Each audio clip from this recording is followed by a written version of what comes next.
કોંગ્રેસ ઉમેદવાર નીતેશ લાલણે વિજય વિશ્વાસ વ્યક્ત કર્યો. માંડવી મુન્દ્રા પ્રવાસ દરમિયાન લોકો દ્વારા બહોળા પ્રતિસાદથી કોંગ્રેસનો વિજય વિશ્વાસ વધ્યો છે. ત્યારે કચ્છ લોકસભાના કોંગ્રેસના ઉમેદવાર નીતેશ લાલણે વિજય વિશ્વાસ વ્યક્ત કરતા જણાવ્યું હતું કે પ્રચાર અર્થે ભાજપ મુખ્યમંત્રીને બોલાવે કે વડાપ્રધાનને, આ વખતે કચ્છમાં કોંગ્રેસની ભવ્ય જીત થવાની છે. આજની આ પ્રેસ વાર્તામાં મારી સાથે ઉપસ્થિત અમારા લડાયક અધ્યક્ષ માંડવી તાલુકા કોંગ્રેસના પ્રમુખ શ્રી ખેરાજભાઈ ગઢવી સાહેબ, એવા જ અમારા માંડવી શહેરના વર્કિંગ પ્રેસિડેન્ટ બંને કાર્યકારી અધ્યક્ષશ્રીઓ પુનિતભાઈ જોશી અને અકબરભાઈ મંદરા અને મિતભાઈ ગઢવી મારી સાથે ઉપસ્થિત છે. અને જ્યારે આજે મેં મુન્દ્રા તાલુકાના 3 દિવસનો પ્રવાસ પૂરો કરી અને માંડવી તાલુકાના પ્રવાસ અર્થ અહીંયા આવ્યો છું, એટલે જે મુન્દ્રા તાલુકાનો જે અનુભવ છે એ વાત કરું તો અત્યારે લોકો પ્રજા આખી ત્રાહિમામ પોકારી ગઈ છે. ઘણા બધા ગામડાઓમાં તો ભારતીય જનતા પાર્ટીના લોકોને ઘૂસવાની ના પાડી દીધી છે, બેનરો મારેલા છે. આટલી હદ સુધી પ્રજા ત્રાહિમામ પોકારી ગઈ છે અને ભારતીય જનતા પાર્ટીના નેતાઓ દ્વારા, એમના મળતિયાઓ દ્વારા કરેલા ભ્રષ્ટાચારના કારણે પ્રજા હવે જાગૃત થઈ ગઈ છે. અને મને 100% ભરોસો છે કે આ વખતે કચ્છની પ્રજા પરિવર્તનના મૂડમાં છે અને આ પરિવર્તનની લહેર કચ્છથી શરૂ થઈ અને દિલ્હીમાં ઇન્ડિયા ગઠબંધનની સરકારમાં રૂપાંતરિત થશે એવો મને પૂરેપૂરો વિશ્વાસ છે. પ્રજા હવે જાણી ગઈ છે આ ભારતીય જનતા પાર્ટીના ભ્રષ્ટાચારો અને કરેલા કુકર્મોને પ્રજા ઓળખી ગઈ છે.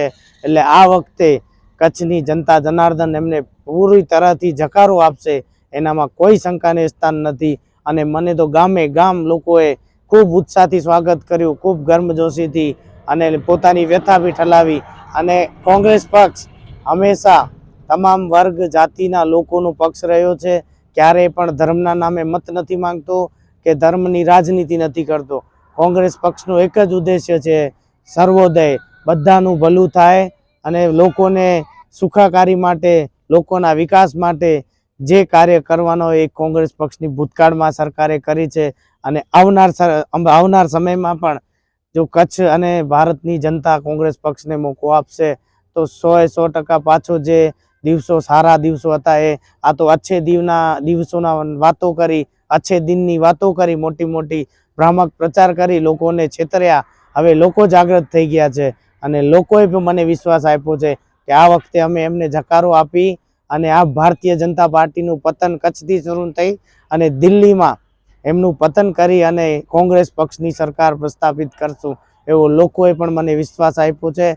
અને લોકશાહીમાં જનપદ સર્વોપરી છે અને મને પૂરેપૂરો કચ્છની પ્રજા પર ભરોસો છે કે આ વખતે અમને કોંગ્રેસ પક્ષને ખૂબ મોટા માર્જિનથી આ બેઠક જીતાડશે એવો મને પૂરેપૂરો વિશ્વાસ આપ્યો છે.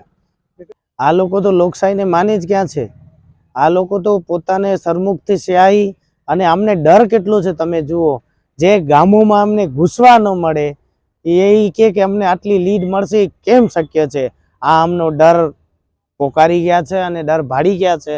અને મને તો પૂરેપૂરો કચ્છની પ્રજા પર ભરોસો છે, અમારા કાર્યકર્તાઓ પર ભરોસો છે કે આ વખતે જંગી બહુમતીથી કોંગ્રેસ પક્ષને જીતાડશે. અને સીએમ આવે છે કે મોદી આવે, કચ્છની જનતા બહુ હવે જાગૃત થઈ ગઈ છે અને હવે એમની ભ્રામક વાતોમાં આવવાની નથી. અને માત્ર એક જ નક્કી કરી લીધું છે કે હવે પરિવર્તન એ જ કલ્યાણ. અને ભૂતકાળમાં પણ જ્યારે આ લોકો ભારતીય જનતા પાર્ટીઓના ચોક્કસ જ્ઞાતિને, અને હમણાં જે એમના કેન્દ્રીય મંત્રીઓની જે ભાષા છે, જે વાણી વિલાસ કર્યો છે, ચોક્કસ જ્ઞાતિને જે રીતના ટાર્ગેટ કર્યો છે, એટલે પ્રજામાં પણ ખૂબ આક્રોશ છે. અને આવતીકાલે ભલે સીએમ આવે કે મોદી આવે, કચ્છની પ્રજા જાગૃત થઈ ગઈ છે અને મને કચ્છની પ્રજા પર પૂરેપૂરો ભરોસો છે કે આ વખતે અમને સેવા કરવાનો મોકો આપશે, એનામાં કોઈ શંકાને સ્થાન નથી. અને કોંગ્રેસ પાર્ટી, ફરીથી કહું છું, બારીથી બારી ઇતિહાસમાં ક્યારેય નહીં જીત્યો હોય એવડા મોટા માર્જિનથી આ બેઠક જીતશે એવો મને પૂરેપૂરો કચ્છની જનતા પર ભરોસો છે.